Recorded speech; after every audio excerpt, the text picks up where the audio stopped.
na Kingakati, autrement dit Kinshasa. Na bien, c'est qui ça non acapella na Maman Charlotte. Maman Charlotte na zoyemba mongongo mokauki ngai awa e. Nyapesa ngata mai na mela. Maman Charlotte na ngai mosiko zali banza bana pesa tango nde makambo e.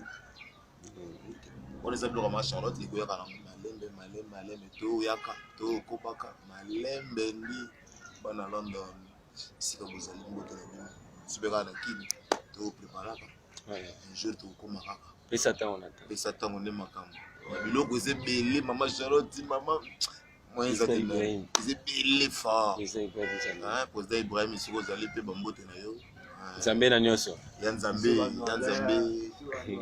Joli Noir yo asala nakoya na pesa tango kuna makambo yali Kanfu eyokani Maman Charlotte na Londres donc pesa tango na temps donc mamoya kitoko makasi wana chanteur ya pesa tango donc ezeki mobali dans les noirs donc babiloko ya Maman Charlotte ezali babiloko ya président Ibrahim ezali babiloko ya pesa tango ezali donc ekoyokana donc bientôt là donc tosepeli kitoko